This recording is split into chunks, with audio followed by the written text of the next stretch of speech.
NRS policy എടുക്കേണ്ട കാര്യമുണ്ടോ? NRIs മനുഷ്യരല്ലേ. NRIs ഡെഫിനറ്റ്ലി പോളിസി എടുക്കേണ്ടവർ തന്നെയാണ്. പക്ഷേ NRIസിൻ്റെ ഒരു പ്രശ്നം, ഇപ്പോൾ വെളിരാജ്യത്ത് താമസിക്കുന്നവർക്ക് അവിടെ ഇൻഷുറൻസ് കവേർഡാണ്. അപ്പോൾ അവർക്ക് അവിടെ കവർ ചെയ്യുന്നതുകൊണ്ട് നാട്ടിലൊരു കവറേജിൻ്റെ ആവശ്യമില്ല എന്നുള്ളതാണ് അവരുടെ ഒരു ധാരണ. പക്ഷേ ഇന്നത്തെ അവസ്ഥ നോക്കിയാൽ എനിക്ക് ഏറ്റവും കൂടുതൽ കോൾസ് വരുന്ന NRIs എന്നാണ്. കാരണം അവർ ചോദിക്കുന്ന ചോദ്യം ഇതിനാണ്, എൻ്റെ അപ്പനും അമ്മയ്ക്ക് ഒരു ഇൻഷുറൻസ് എടുത്ത് കൊടുക്കാം, എത്ര രൂപ വേണമെങ്കിലും പ്രീമിയം അടയ്ക്കാൻ റെഡിയാണ്, പക്ഷേ ഒരു ഇൻഷുറൻസ് എടുത്ത് കൊടുക്കാമോ? കാരണം അവർ പറയുന്നത് 2-3 ലക്ഷം രൂപ ശമ്പളമുണ്ട്, പക്ഷേ ഈ ശമ്പളം പോലും മതിയാവുന്നില്ല അങ്ങോട്ട് അയക്കാൻ. കാര്യം അച്ഛനോ അമ്മയ്ക്കോ അല്ലെങ്കിൽ അപ്പനോ അമ്മയ്ക്കോ ഒക്കെ അസുഖങ്ങളായി തുടങ്ങി ഒരുപാട് പൈസയാണ് ഹോസ്പിറ്റലിൽ ചിലവാക്കുന്നത്. അവർക്ക് എങ്ങനെയും ഒരു ഇൻഷുറൻസ് എടുത്ത് കൊടുക്കാമെന്ന് ചോദിക്കും. പക്ഷേ ഒരു കാരണവശാലും നമുക്ക് എടുത്ത് കൊടുക്കാൻ പറ്റാത്ത അവസ്ഥകളാണ് പലതും. കാരണം അവർക്ക് ഈ പറഞ്ഞ പോലെ ക്രിട്ടിക്കൽ ഇൽനെസ് ആയി ഡയാലിസിസ് ചെയ്യുന്ന പേഷ്യൻസ് ആയിരിക്കാം, അങ്ങനെ ഹാർട്ടിൻ്റെ പ്രശ്നമുള്ള പേഷ്യൻസ്, അവർക്ക് ഒരു കാരണവശാലും ഇൻഷുറൻസ് കൊടുക്കില്ല. അപ്പം എന്താ സംഭവിക്കുന്നത് വെച്ചാൽ അവർ ഈ മാതാപിതാക്കൾക്ക് വേണ്ടിയുള്ള കാശ് അവിടെ നിന്ന് അയച്ചു കൊടുക്കുകയാണ്.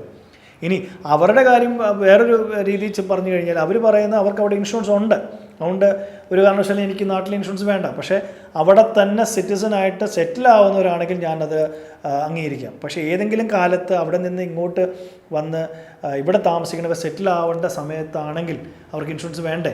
അപ്പോൾ അവർ പറഞ്ഞു ഞാനൊരു 60 വയസ്സ് കഴിയുമ്പോഴത്തേനും അവിടെ നിന്ന് പോരും, അപ്പോൾ ഇവിടെ വന്നു കഴിഞ്ഞ് എടുക്കാം. വന്നു കഴിഞ്ഞ് എടുത്താൽ മതി, പക്ഷേ വരുന്ന സമയത്ത് അസുഖങ്ങളൊന്നും ഇല്ലാതെയാണോ വരുന്നതെന്നുള്ളത് അവർ ഉറപ്പ് വരുത്തണം. അപ്പോൾ ഈ പറഞ്ഞ പോലെ എന്തെങ്കിലും ഒരു അസുഖമായിട്ടാണ് ഇവിടെ വരുന്നെങ്കിൽ ഒരു കാരണവശാലും കിട്ടുകയില്ല.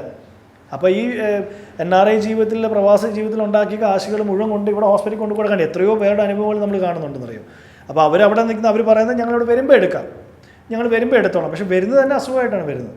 അപ്പോൾ അവരുണ്ടാക്കിയ കാശുകൾ മുഴുവൻ FD ഇട്ടേക്കുന്ന കാശ് മുഴുവൻ കൊണ്ട് ഹോസ്പിറ്റലിൽ കൊടുക്കുകയാണ്. ഇതാണിപ്പോൾ സംഭവിച്ചുകൊണ്ടിരിക്കുന്നത്. അപ്പം NRIs എന്നല്ല, എല്ലാവർക്കും നിർബന്ധമായിട്ട് ഇൻഷുറൻസ് എടുക്കണം. NRIs എസ്പെഷ്യലി ഞാൻ പറയാൻ കാരണം ഈ പറഞ്ഞ 2 കണ്ടീഷനാണ്. ഒന്ന്, ഈ പറഞ്ഞ അവർക്ക് അവിടെ ഇൻഷുറൻസ് ഉണ്ട്, അതുകൊണ്ട് ഞങ്ങൾക്ക് വേണ്ട എന്ന് പറയുന്നവരുണ്ട്.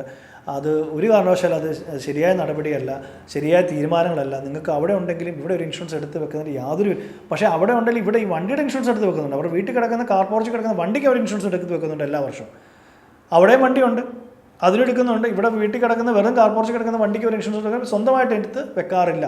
പക്ഷേ മാതാപിതാക്കൾക്ക് എടുത്ത് വെക്കണം, സ്വന്തമായിട്ടും എടുത്ത് വെക്കണം. നാളെ എന്താ സംഭവിക്കുക എന്ന് പറയാൻ പറ്റില്ല.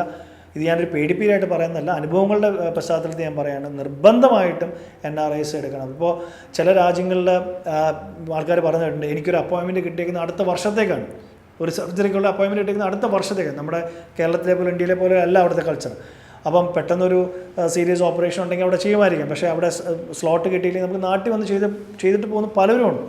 നാട്ടിൽ വന്ന് ചെയ്ത് ഓപ്പറേഷൻ കഴിഞ്ഞ് പോകുന്നവരുണ്ട്. അവർ നാട്ടിലൊരു ഇൻഷുറൻസ് ഉള്ളതുകൊണ്ടാണ്. അപ്പോൾ അത് തീർച്ചയായിട്ടും NRIs ആണെങ്കിലും ഒരു ഇൻഷുറൻസ് എടുത്ത് ഇടേണ്ട ആവശ്യകത ഉണ്ട്.